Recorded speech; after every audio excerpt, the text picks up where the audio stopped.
virtual conference on paradigm shift in business sustainability strategies to meet challenges in the post-COVID-19 scenario.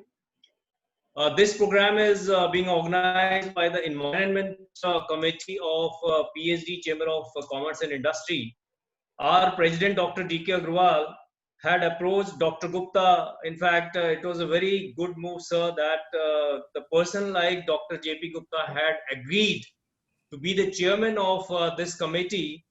And what Dr. Gupta, in fact, why I say so, Dr. Gupta obtained his doctorate in environmental sciences under Mike Sefton, a Nobel laureate from Toronto, having several patents and large number of publications in international journals to his credit. He's also known technocrat in Indian and global industries, having led several mega chemical, petrochemical, specialty chemical industries as president and managing director. He has traveled to almost 85 countries. He is prolific writer. He is the originator of Swachh Bharat mission of Government of India. Environment Committee has also several scientists in environmental engineering, climate change, and biodiversity. The committee is keenly interested to work with Ministry of Environment and offer their support to various programs of the Ministry of Environment, and also what we have done, because in our Environment Committee is Dr. Gupta had come out with a very nice slogan called Swachh Bharat Neela Akash, which is duly approved by the Prime Minister's office. And we are set to do a conference on climate change, international conference. Due to this COVID, we could not do in the month of June, but the moment the things get normal, we are going to do this conference. And also this is the committee which is coming out with a monthly bulletin, which actually reflects all the government initiatives, major initiatives by Government of India in this. And we look forward to working, Dr. Vajpayee, with Ministry of Environment on various projects which are sponsored by the ministry. And we have already done many projects like Invithon in 2018 that we had undertaken. And we are very keen to work. And our committee has been working on various environmental things. So now I invite our president, Dr. D.K. Agarwal, to, in fact, virtually give you, first I'll request Dr. Agarwal to give you this memento virtually, which we will request that you accept it virtually, which we make sure that it is delivered in your office, sir. Vajpayee ji, I present you digitally this memento. Please accept it. Thank you, sir. Thank you so much. Thank you so much. Thank you. Thank you very much, Dr. D.K. Agarwal, our President of PhD Chamber of Commerce and Industry. Now, sir, I request you to give your presidential address for today's very important program. Thank you, Dr. Ranjit. Good afternoon, everyone. On behalf of PhD Chamber of Commerce and on my personal behalf, I extend a very warm welcome to our chief guest of the day, Dr. Sujit Kumar Vajpayee, Joint Secretary, Ministry of Environment, Forest and Climate Change, Government of India. Our committee chairman, Dr. J.P. Gupta, our former president, Dr. R.K. Somani, co-chairman of Environment Committee, Mr. Mahendra Rustogi, and also co-chairman Dr. J.S. Sharma, Mr. Pranav Poddar, again a co-chairman of this committee, other members of the managing committee, distinguished guests, ladies and gentlemen, again a very warm welcome to each one of you. Before you joined, Vajpayee ji, we were just discussing, the silver lining of this COVID-19. Of course, it's a tragedy, it's a huge crisis, health crisis, as well as economic crisis. But we were just talking that one silver lining, we saw the trailer that when there was a lockdown for 2-3 months, there was huge improvement in the air quality. the water quality in many rivers had improved drastically. And we could see the good feeling which was coming from the nature. You know, it was just 2 months of lockdown, which resulted in that kind of feel good factor, and nature responded so well. So there was a saying that, nature, it takes its own course, it balances the things if we try to destabilize or debalance the environment.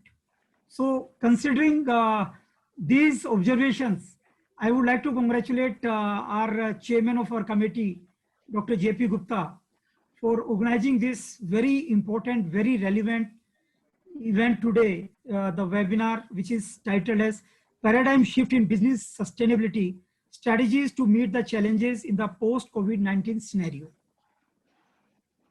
The business sustainability, you know, if I talk about this concept, traditionally it was looked at like the profitability of the business, the viability of the business, the profitability in terms of the bottom line, how much it is rewarding to the shareholders. But I think it is much, much beyond that. It is no more the business profitability. It is also how much you are contributing to the environment, how much you are contributing to the society, how much you are taking from this mother planet in terms of its resources, in terms of your creating so much pollution, air quality is getting polluted, the water is which is getting polluted, as well as which is a very scarce resource, and we are using in a very haphazard and in a very uncontrolled manner. So we have to see this business sustainability in terms of not only economic sustainability, but socially sustainable, environmentally sustainable. These things are also equally important. So there is a concept called triple P or triple bottom line. You know, we read in commerce in my chartered accountancy. I'm a chartered accountant. We used to talk the bottom line, how much it has contributed to the shareholders' profit. But now we have to also look at how much it has contributed to the employees, to the customers, to the society at large. And then how much has been the contribution, net contribution to the environment. I mean, we owe our responsibility to the next generation. What we have inherited, if not better, we have to make sure that we give the same resources, same nature, same environment, at least that is our responsibility. So the bottom line in terms of these 3 P's are people, the planet, as well as the profit. So planet is very, very important. Of course, profit is important, but people are equally important. So this concept of triple P has to be looked at. I also come from like my business is into financial services, and in these financial industries, you know, we do wealth management. We suggest a lot of people where to put in their money, and I tell you, because we are doing a lot of research, and our finding has been that now the various funds which are investing into various companies, they are investing, 70% of the funds are investing only in ESG compliant companies. When I say ESG compliant companies, that means environment companies which are complying to the environment standards, companies which are contributing to the society, social, and companies which are making sure that corporate governance, ESG, this environment, society, as well as governance. So these 3 things have become very important, which again reinforces that environment is very, very important. We cannot ignore environment. We owe our duty, we owe our responsibility to make sure that we do not pollute environment, we do not cause any damage to the environment.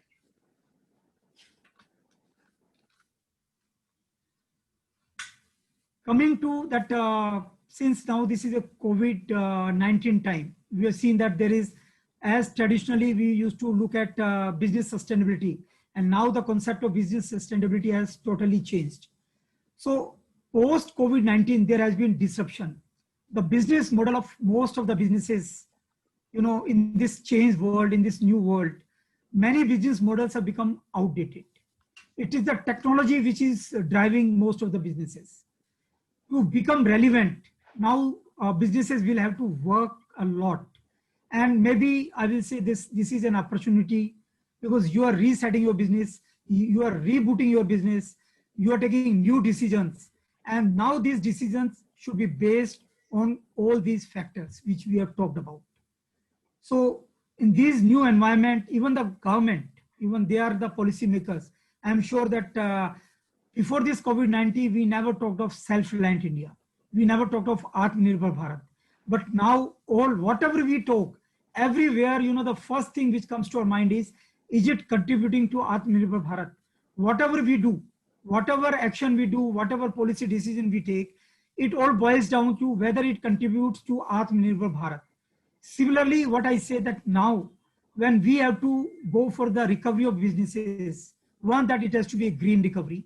When we reset, when we reboot our businesses, we take new decisions, we have to consider that the business sustainability has got a new paradigm, and we have to work according to that.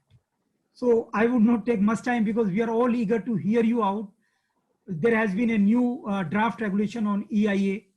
I think there have been 17 lakh suggestions which have come on that EIA notification, draft notification.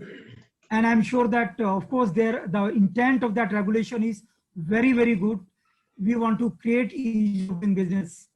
However, as a chamber, we also believe that there are few provisions which needs to be looked at.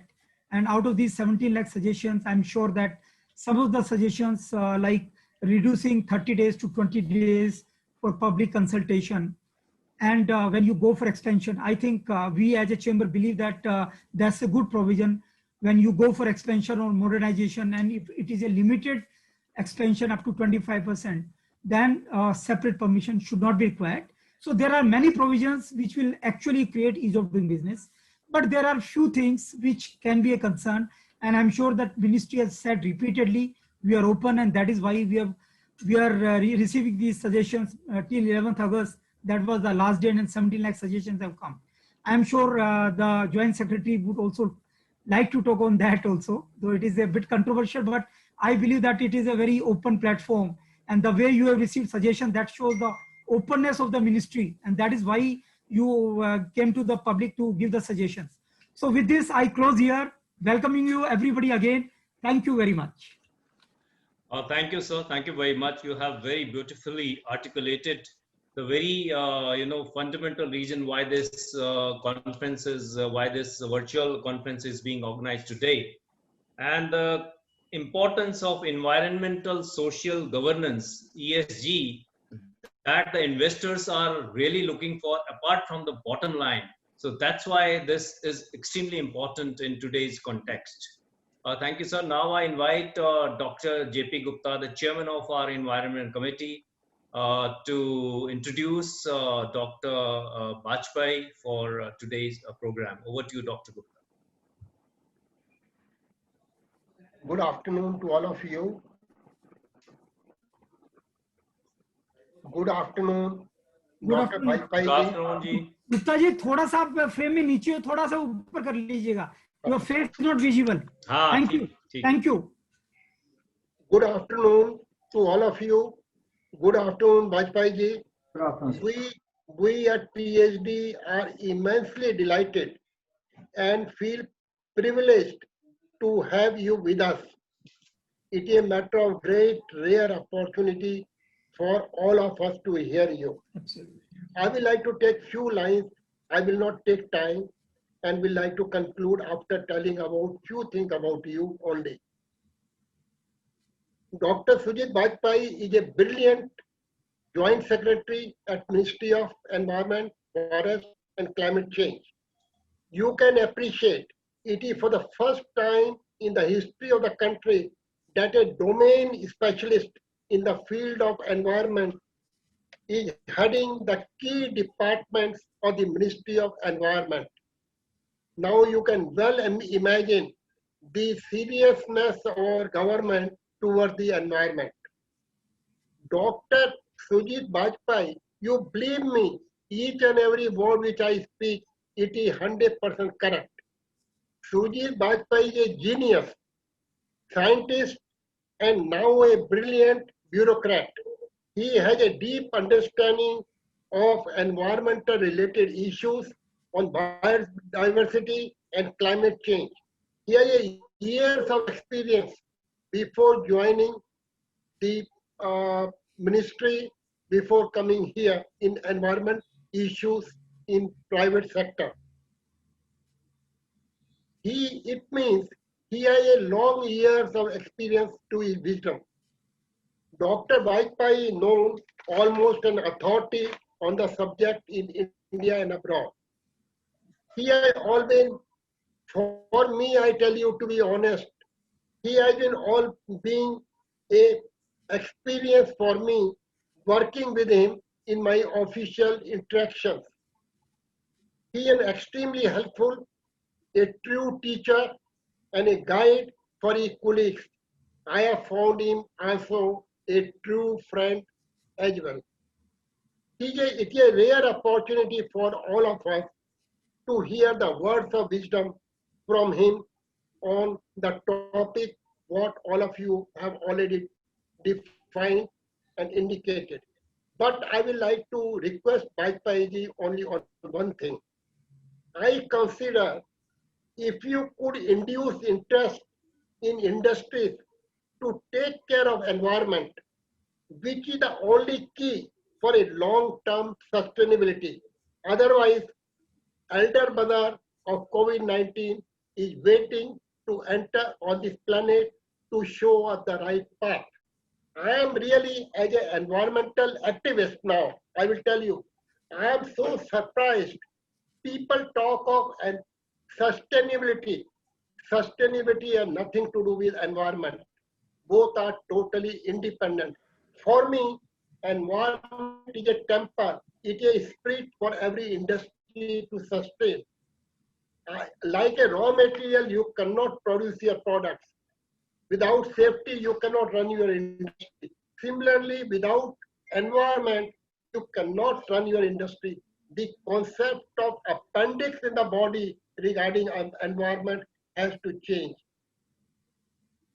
Therefore, all COVID will come again and again if we will not know to run the industry sustainable with environment. There is no compromise. There is nothing called sustainability of industry. If they are not sustainable, it is not due to environment. Environment doesn't cost anything. It is a mindset.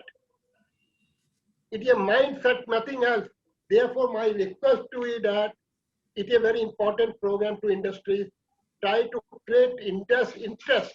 And finally, every industry should have a temple of environment, having two deities, environment and process safety, which every industry should worship before starting their job. With a few words, I give to the great speaker, which everyone is quite keen to listen. Thank you. Thank you, Dr. Gupta. Just one very beautifully you have in fact said about Dr. Bajpai and how environment has to become a mindset of people, because so then they can contribute to whichever place they are in as of today. So one more thing I would like to tell about Dr. Bajpai. He is also a younger brother of the famous cine star Mr. Manoj Bajpai. And Okay. he is here from the lateral entry of Government of India, very select few 8 joint secretaries which are picked up by Government of India, and Dr. Bajpai is one of them. And so over to you, Dr. Bajpai. Thank you very much. Thank you very much, first of all, Dr. J.P. Gupta, for your kind words. I really don't know whether I deserve those words or not. And thank you for those additions, Dr. Ranjit Mehta. But of course, I don't want to be, connected to any other name Yes. than my name. So, I mean, that is something which is, what do you say that I don't know. I mean, it just happened. You can't control it. So yeah, eventually I am brother of somebody, son of somebody, and father of somebody. So it is just like that. So at the outset, very very warm greetings to all of you, and let me express that I am really delighted have this opportunity to engage with the distinguished members of PhD Chamber of Commerce, and because you're part of the industry for fraternity and big achievers in whatever you have been doing. So in ideal situation, if it was not COVID, I would have definitely liked to have face-to-face interaction with you. All because that it would have given me also that opportunity to have interacted directly with you and learn from your experiences as well. So it goes without saying that this kind of interaction and engagement with stakeholders like industry is very important in a democratic setup, and it really helps in building trust between government and stakeholders, and it is also useful in understanding and appreciating the concerns of each other. So the topic which has been chosen for this webinar is just like Dr. Agarwal said, paradigm shift in business sustainability and strategies to meet the challenges in post-COVID scenario. This particular concept of business sustainability is not new. Everybody knows that. It's only that we have started talking about now. Actually, it's, if I tell you personally, it's very close to my heart. And for the simple reason that I strongly believe in this concept.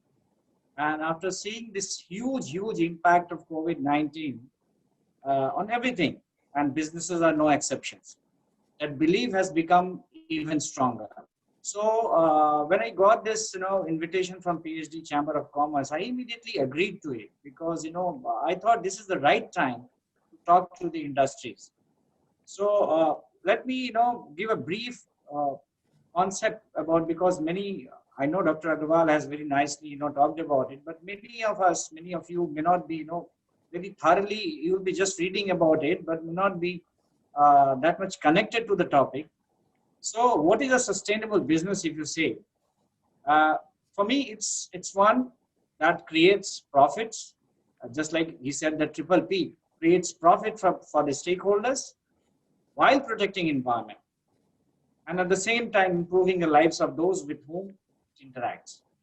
So it is like, if you say that, extending the notion of protecting companies' capital base, the world's natural and human resources. So allow me a few minutes to talk about now the importance of this whole issue today. Importance of environment and natural resources conservation, also when we plan for recovery from this pandemic, so that you all are able to appreciate what I'm talking about. So when we talk about environment or natural resources or biodiversity, it's all the same actually. It's not just flora and fauna which we see around us on daily basis. It's actually, biodiversity of all kinds, be it genetic diversity, be it species diversity, be it ecosystem diversity, be it cultural diversity. Because cultural diversity has a big role to play in the environmental conservation. So we humans just happen to be a very small part of it, a tiny mini part. And as our Upanishad also says, that humans are just a small part of this whole biocentric world. So plants and animals are no less. So biodiversity and the whole natural ecosystem around us is actually, if you see, they are foundation of life, and the services that it sustains are also essential for human connection, human well-being, and human culture. So in other words, it supports the very, it supports the very things that makes our life meaningful and beautiful. It allows us to grow the ingredients we need for culturally important meals. It allows us to have the variety of food on our platter, variety of dals, variety of vegetables, variety of rices, variety of fruits and whatnot. So it also gives us space for rituals, recreation, and reflection. Landscape biodiversity. If you talk about landscape biodiversity, allows us to enjoy the beaches. It allows us to enjoy the mountains. It allows us to enjoy the deserts as well. It also inspires you to create art, music, and tell stories. Just imagine, without environment, you can't do anything. Practically you can't do anything. So in countless ways, this is a kind of web which sustains the natural and cultural connection that ties us together. We hardly recognize and realize that all of us utilize hundreds of products each day, which have got their origin in the nature around us. In addition, the lives and livelihood of billions of people linked with the same in different sectors such as forest, fisheries, agriculture, tourism, pharmaceutical industries, and whatnot. So I'll tell you another interesting fact which one must know to appreciate the importance of conservation of environment and nature around us. Why I'm talking all this? Because Dr. Gupta asked me to impress upon the industries that why they should be coming forward to conserve environment. So I'm sure that each one of us use medicine in some form or the other. So we must also be aware that nature is, or environment is, an essential source of many drugs used in modern medicine. Plants, animals, microbes, they enable medical researchers to understand human physiology and treat diseases. As per an UN estimate, staggering 4 billion people rely primarily on natural medicines. 4 billion. And about 70% of cancer drugs today are either natural products or synthetic ones inspired by nature. In the United States itself, at least 118 drugs out of 150 are based on natural sources. 150 prescription drugs I'm talking about. Sorry, मैंने phone किया था आपको दो तीन बात. Can you mute yourself? एक तो ये बच्चाओं ने मुझे फोन नहीं किया है madam. Can I request everyone to put their speaker on mute? Atul, please mute everybody except.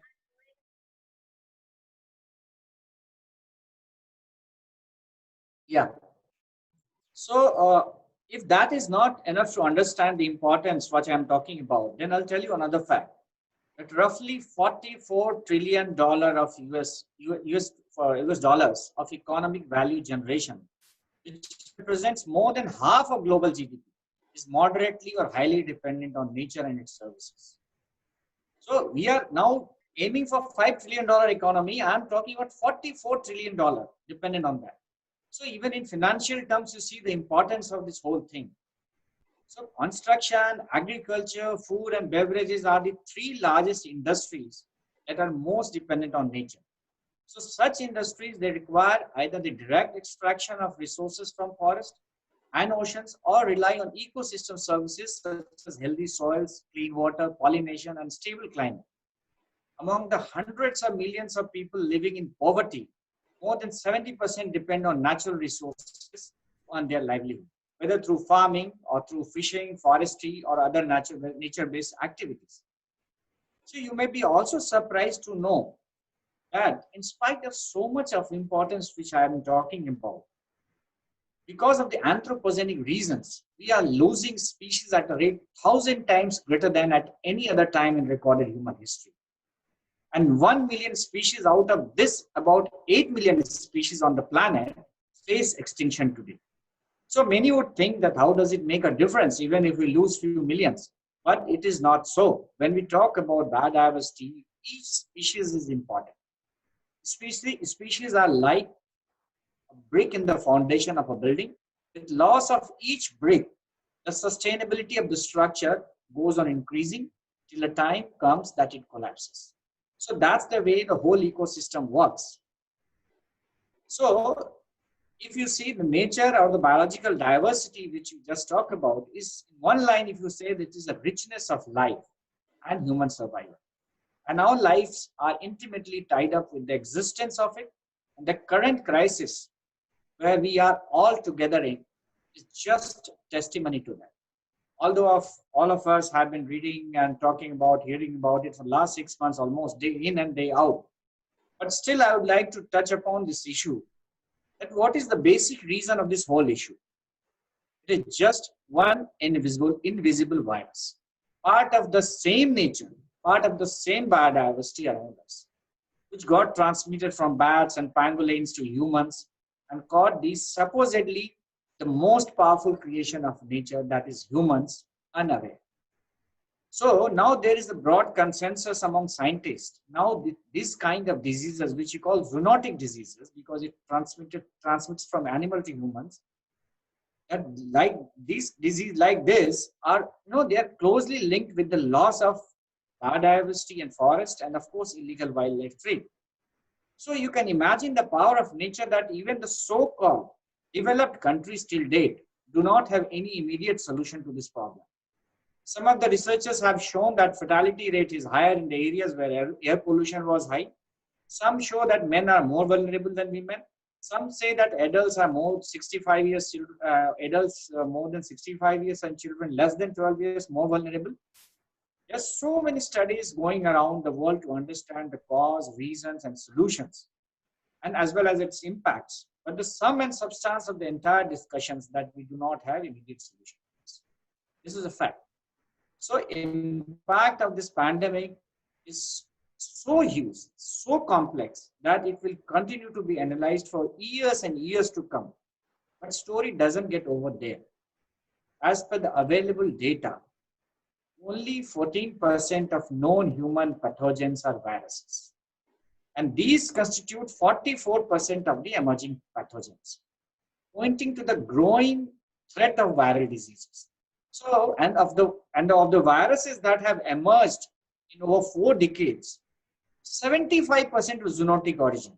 So it clearly indicates that where is the reason. But although due to better medical care and drugs to combat infections and vaccines, it has helped in lowering the mortality rate. But however, it has been reported that outbreaks of infectious diseases worldwide have increased steadily since 1980s. And that is why the old adage still holds true, which is prevention is better than cure. So prevention of what? Prevention of reasons which cause this, prevention of reasons which have caused many such diseases in the past, and prevention of reasons which may cause many such diseases in the future, which Dr. Gupta was just talking about. So here comes the importance of environmental conservation, because nature and environment was and it does remain the answer to a number of challenges facing humanity in spite of all the technological advances and all the wealth that we have created. So what is the major takeaway from all of this? That we got to manage our ecology in a better manner and help nature to help us. As Dr. Agrawal just said, that forced lockdown has resulted in improved air quality, improved surface water quality. Wildlife have reclaimed their habitats. And the best part is that Earth healed itself when the humans were locked down. So I do not need to say anything further on this. I needed to tell all this to impress upon you that in countless ways, the nature sustains the life on Earth, which we hardly really realize and recognize. Because we are not directly paying for these services. Somewhere I saw a very interesting calculation about just one service that we derive from nature, that is called oxygen. Calculation was done comparing the oxygen one person inhales every day with the rate of the oxygen cylinder, which is gradually becoming reality, just like drinking water. So the point which I want to make, that our plan of development has to have nature at its center, because there is no planet B so far where you have all these services which our Mother Earth has been delivering without charging anything. So now I'd like to talk a little about another pillar of the sustainability which Dr. Agrawal was mentioning, which is social component. So you will all would agree that COVID-19 has exposed the fault lines, the conventional way businesses, state, and society are governed and interlinked. There is a growing emphasis globally on the need to build back better and ensure resilient and green recovery post-COVID-19. Experience from the COVID-19 pandemic and the lockdown that followed in India has underlined that protecting workers, communities, and environment is not only the right thing to do for Indian businesses, but also key to long-term business resilience. So now in such scenario, we can't afford to slip back to business as usual and should learn from our past mistakes. It is time to think business unusual. COVID-19 has forced us as individuals, as institutions and societies to rethink the way we have conducted ourselves so far and the basis of our decision making at home, at work, and in societies at large. Consensus is now emerging, I think, globally about greater attention and investment towards preventing and mitigating negative impacts of businesses on workers, communities, and the environment. Businesses are scrambling to be better informed in future about risk and vulnerability in their value chains and investing globally. So far, as you all know, because you have been running industries, that competitiveness indices have been used as a barometer for business leaders, investors, and analysts globally to test business friendliness of countries for making trade and investment decisions.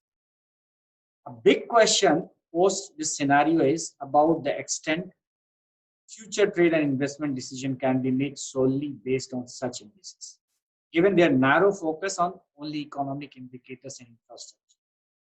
So expansion of such metrics by incorporating indicators pertaining to resilience, pertaining to inclusivity, pertaining to equity, pertaining to environment protection, social protection, climate change impacts, among others. Now it appears to me at least that it's going to be imperative. So it has already started happening now. Just Dr. Agarwal was saying that they are suggesting for the company who are complying, ESG compliant. So this is just the beginning. As we all know that European Union is India's largest trading partner, accounting for 80 billion euros worth of trade in goods in 2019, or almost 11% of total Indian trade, at par with the US and ahead of China.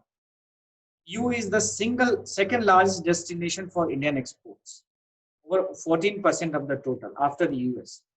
Earlier this year in April, the European Commission made an announcement to introduce a legislation for mandatory social and environmental due diligence in the supply chain of EU companies by 2021. A baseline that led to this decision has already flagged human rights related risks that EU trade and investment face in India.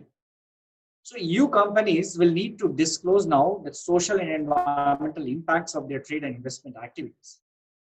So you can understand now the increasing importance of these issues for sustained business. So although this COVID thing has been hailed as a big equalizer, but reality that we are not equally resilient as a society. Socioeconomic status is strongly related to vulnerabilities of all sorts. The poor and underprivileged suffering to I'll say to disproportionate extent. The images of migrant laborers walking hundreds of kilometers to reach their native place and many losing lives are still alive in our hearts and minds. So if I summarize the whole things, then three important things emerge.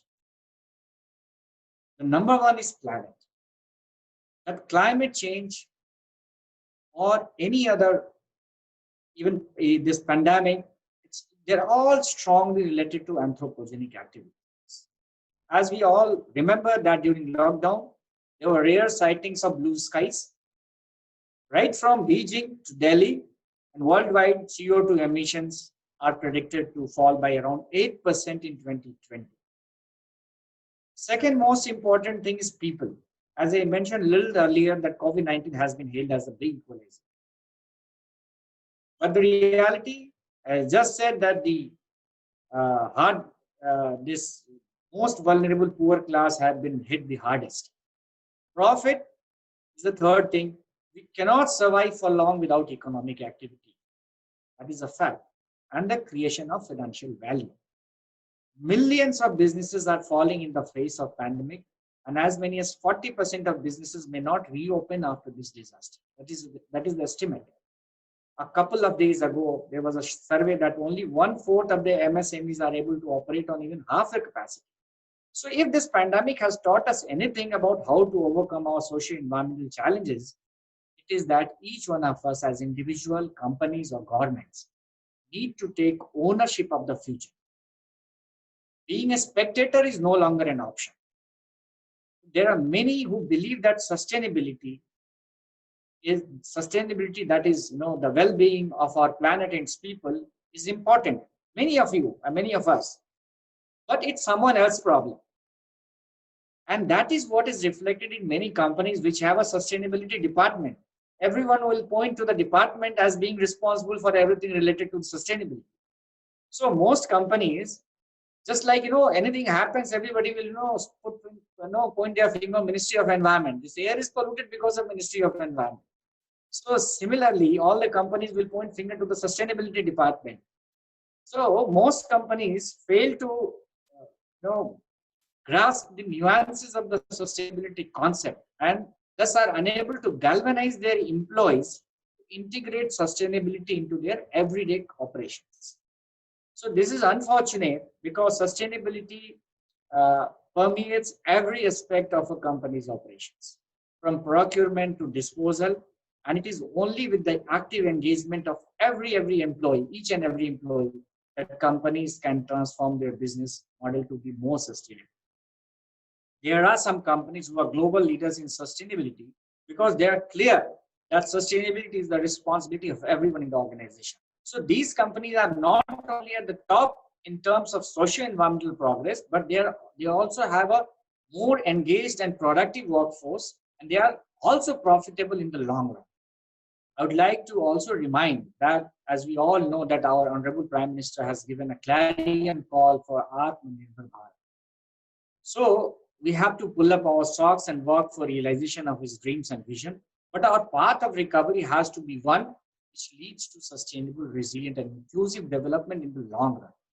As we all know that 2030 Agenda for Sustainable Development adopted by United Nations members since in 2015 provides a blueprint for peace and prosperity for people and the planet now into the future. And it, at its heart, there are 17 SDGs, as you all know, which are an urgent call for action by all countries, developed as well as developing, in a global partnership. So they also recognize that ending poverty and other deprivations must go in hand with strategies that improve health and education, reduce inequality, and spur economic growth, all while tackling climate change and working to preserve our oceans and forests. So any development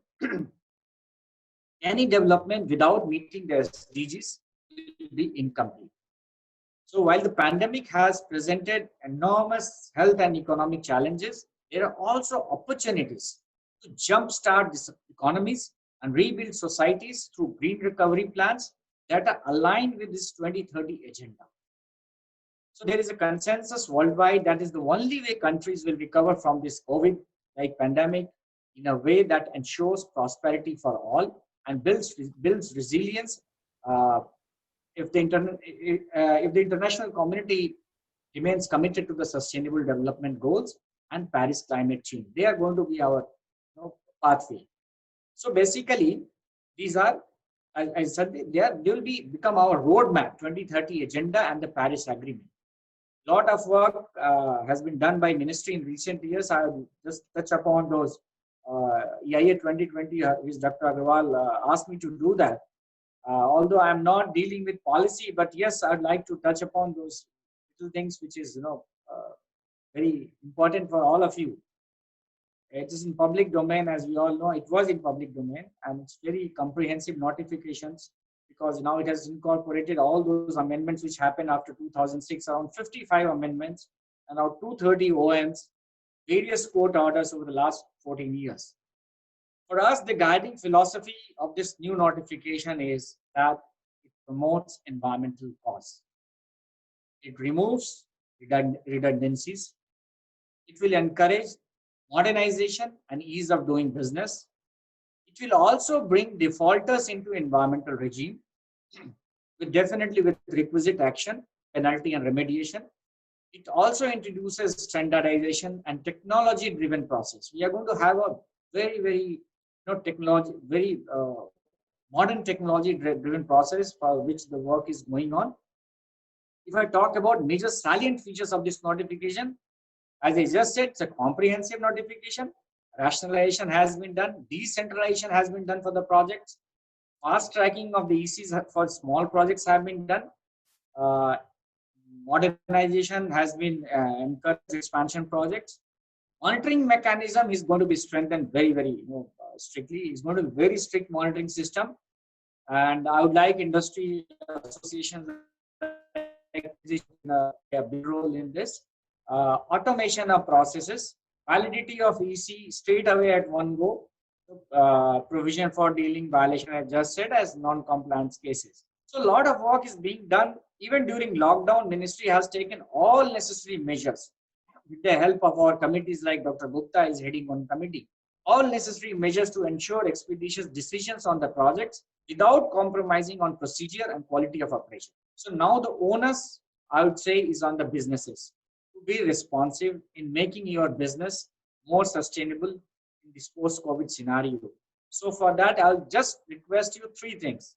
That please define corporate purpose. You have to define your corporate purpose if you want to be sustainable. You must articulate that how the firm creates value for all stakeholders, not just shareholders. And just accept that the profit is the consequence of such value creation.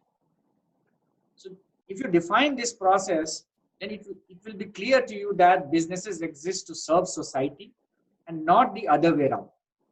And the link to sustainability automatically becomes clear.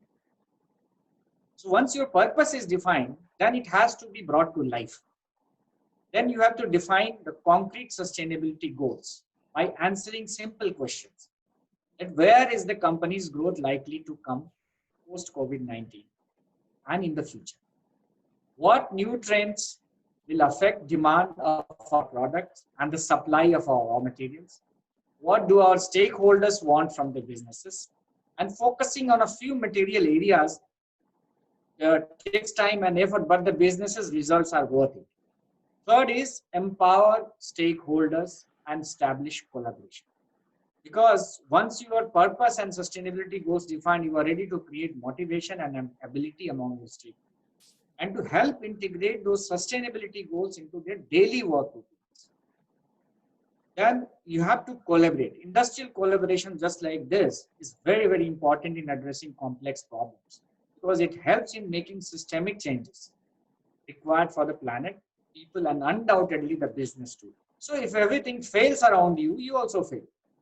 Like some of the problems like effluent treatment, water recycling, they can be addressed by collective and collaborative effort.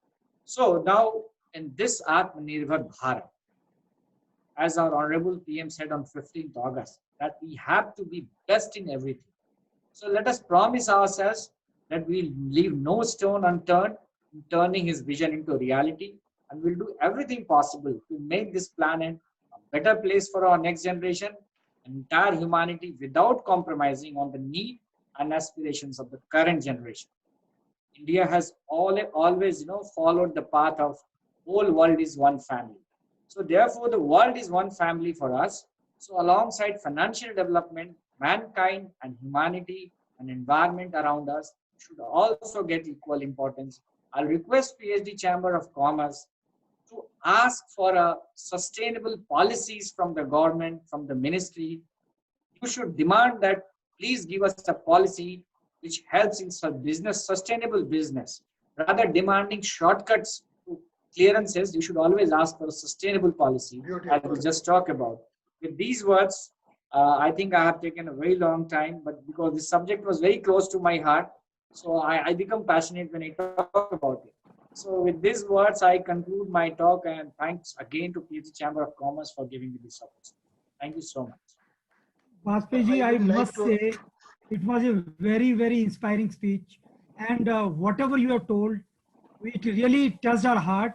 And as a chamber, we assure you that we will ask our members to definitely go for sustainability, long-term sustainable business, not a short-term, not only the only shareholders, all the stakeholders, that should be at the top of their mind. And thank you very much. It was very comprehensive and you answered all our queries and it was very, very comprehensive. Thank you, sir. Thank you, sir. If anybody has some questions, I am available for 2 minutes. Yes. Bajpai, on the draft notification, sir, because I've been in the ministry for 6 years and outside, I have given my views which got published in Statesman, and to take care of the misgivings about this, people talk of 1.5 lakh of complaints and all that. So it was the article published in the Statesman. I think, I don't know whether you have been able to go through it or not. I'm sorry, sir. I have not been able to go through it. I'm really sorry for that. Sorry. Excuse me for that. I didn't have the opportunity to go through it, but yes, I'd like to have a look. Have a look into that.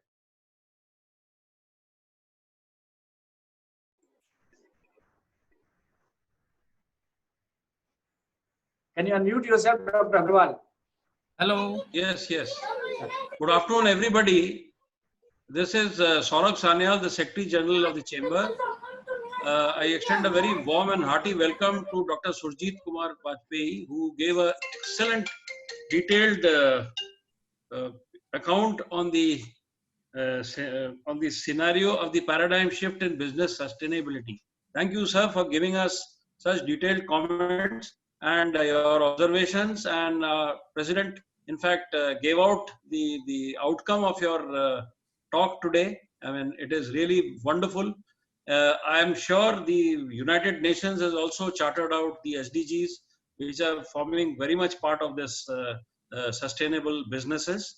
And we are going to become, our country under the dynamic leadership of our Honorable Prime Minister is going to become a sustainable model for all the businesses, I'm sure, in times to come. And in fact, it has already started today. All of us have realized this. So with your permission and with the permission of our President, we would take some questions if there are any from our participants who are there. So anybody who wanted to raise a question, I mean, there are some questions which are already raised in the chat box. So Saurabhji, you can just read their name and then they can put the questions. Yes, sir. So one of the questions which has been raised by Mr. Damaraju is the industry is created for meeting various societal needs in an environmental sustainable way. But then the very environment is eaten away by the very industry that has been created. Strict controls are required to arrest this menace. So what is the Ministry of Environment and Forests? How it is going to implement this? This is actually the question that the premise of the question, actually it is to be answered by the industry. But yes, we are a regulatory ministry and we are working now to ensure that whatever conditions we are giving to you, it's complied in letter and spirit. And enforcement part is going to be stricter very soon. It's going to be very, very strict in coming months, I'll say. We are working on the processes, how to make system, how to make the conditions measurable, monitorable, and enforceable. So Mr. Who was that? Mr. Parvatalu? He was Mr. Damaraju. Yeah. So you'll see those changes very soon. We are working on it. Right. So the second question is from Mr. Maheshwari. How does MOEF CPCB allow companies to set up projects without proper approval? Isn't it a failure of good government monitoring authority? Rules and guidelines have no meaning in such cases. For ease of business, government does not have to bypass rules, but cut down on bureaucratic delays. Government doesn't seem to have the responsibility and blame others. This is what is a general comment. I think we can answer this, that government has taken adequate measures and the implementation has also been done by the NGT in a very cohesive manner. No, I would answer that. Mr. Sanyal, I would like to answer that. Right. Ministry never allows companies to set up project without proper approval. And if somebody does that, it's just like, another offender who has been driving without, driving license. So for us, that analogy, remains the same. If anybody is doing that without following certain rules and regulations in place, so he's a violator, he's an offender. And law will take its own course. Ministry never promotes and encourages those kind of approvals. And as far as monitoring is concerned, I just said that it's going to be very, very strict. Enforcement is going to be very strict, and we are working on that. So another question is from Mr. Chro to everyone. Can the specific carbon footprint by the specific industry category be taken into consideration while formulating the ease of doing EC insurance? This is Dr. C.H. Rao who has asked this question. And he says, provided the technical data information is provided to the MOEF and the CPCB. It's a very good suggestion. I'd like PhD Chamber of Commerce and other association. May I request others to kindly put their mics on mute because there's a disturbance coming in when Dr. Sujit is speaking. Please. Thank you. Thank you, Dr. Sujit. Please. Yeah, I'm just saying that the associations, the PhD Chamber of Commerce and other industries, they should actually put their mind into it because it's a good suggestion. If we have to see if it can be part of the assessment process, appraisal process. So far, definitely it is not. So it's a good suggestion. That's a good one. Thank you. Thank you. So these were the few questions, sir. And now any of the participants would like to put any other question? Any other panelist who would like to put a question? Hello. Hello. Yes, Dr. Tyagi. Yes, sir. Please. Yes, sir. I am from retired from CPCB. So, sir, I would like to tell you that we had a first webinar on the EIA notification, and it was attended by 500 persons. And after that, only awareness has come.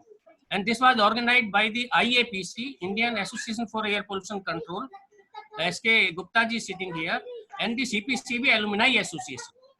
And we had compiled those all comments, and only we come to compile only 40 suggestions. If they incorporate into the new notification, it will be very useful notification, improvised notification.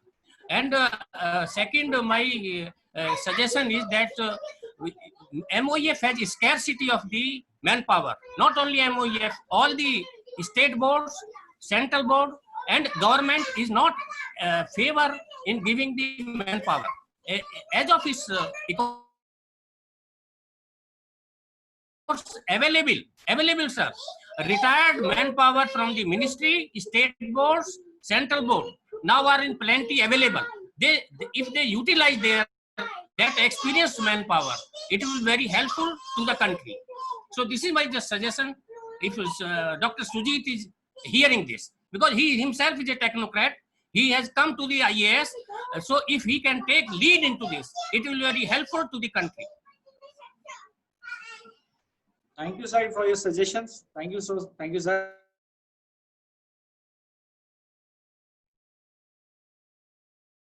you. Thanks a lot for your suggestion, sir. I'll take your suggestion. Thank you, sir. I'll take it. Thank you so much. Anybody else? May I ask a question, sir? So, President, you have to unmute, sir. President, sir, you need to unmute. Somani ji, ask a question. Somani. Dr. Somani, sir, would you like to give your observations or a question? Dr. Somani, sir. He raised his hand. Anyway, शायद connectivity problem. संध्याल ji, Yeah, Ji, Sandhyanji, can I Yes, can yes, I please. ask a question, please? Please, Mahendra ji. Yeah, Rustagi. Yeah. So this is regarding the recycling of the plastic waste. Now extended producer responsibility has. Hello. हाँ, Rustagi जी बोलिए. Can you hear me, sir? We can hear you now. Now regarding the recycling of the plastic waste, extended producer responsibility rules have been defined. But there are a lot of gaps in the enforcement. In fact, industry is not very clear, and there is hardly anything happening on the ground. So I just wanted to invite attention and what all is being done to to execute and the way enforce these guidelines. Sir, I'm sorry, I'm not the right person to talk about that because I'm not dealing with that. But yes, that much I can say that the work is still in progress on that account, on that issue, and the ministry is working on that. So I'll not be able to give you much detail on that because I'm not dealing with that subject. But yes, work is still going on, and very soon you'll also get to see the progress on the ground. It's in progress. Okay, thank you. So anybody else? Let's take one last question. Shyam Gupta ji. Yes, sir. May I ask you a question, sir? Yes, please. Sir, Dr. Vajpayee, we have been working in the field of environment for almost now 4 decades. And one thing which we have observed very closely, that most of our environmental degradation problems have arisen because of planning or improper siting of industrial locations or developmental projects. So I think one of the most important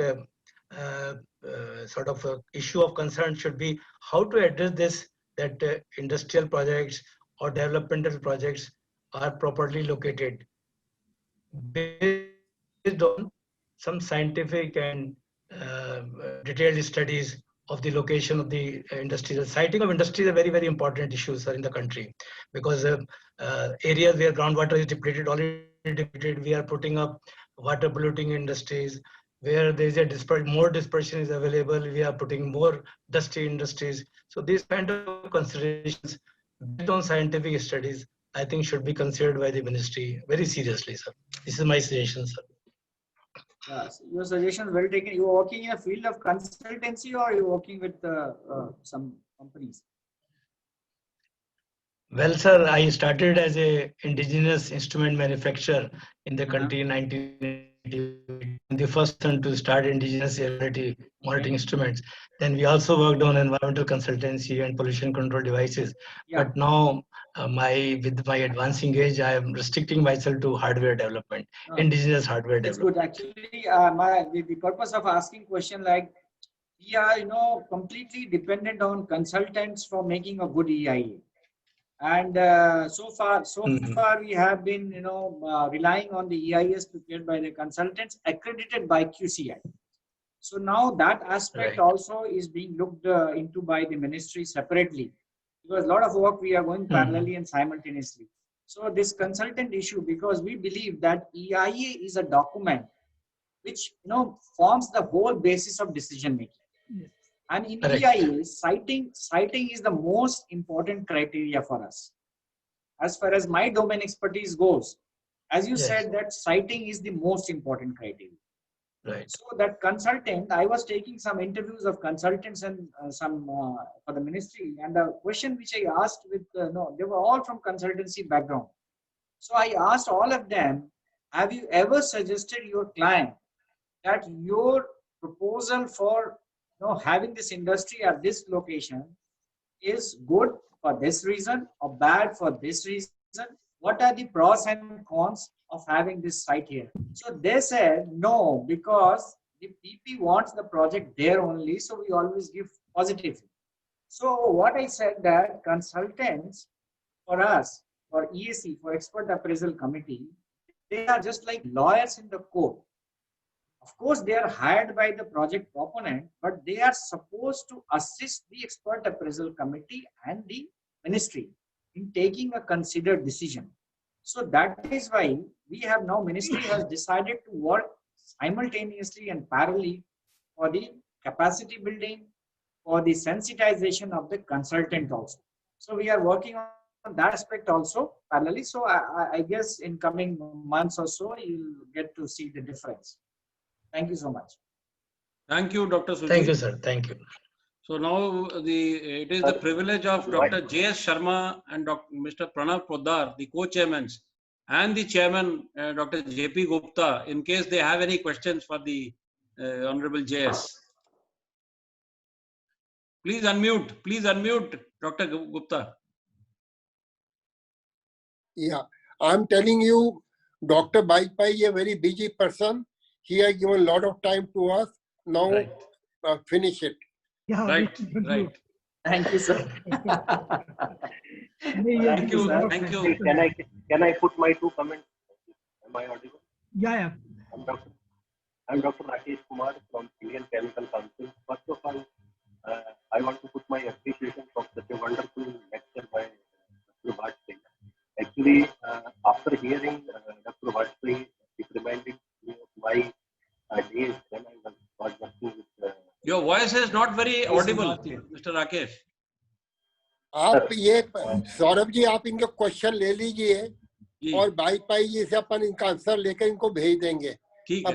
You can send your question. You can send your question. Let him ask. Bajpai ji is saying कि once he has started. Rakesh ji पूछिएगा. Okay. थोड़ा जोर से बोलिएगा Rakesh ji. Sir, actually, what I wanted to say that. Rakesh ji आपकी आवाज Please नहीं आ रही speak है. louder. We can't hear you. Am I audible now? Please speak a bit. You are audible, but you are not very clear.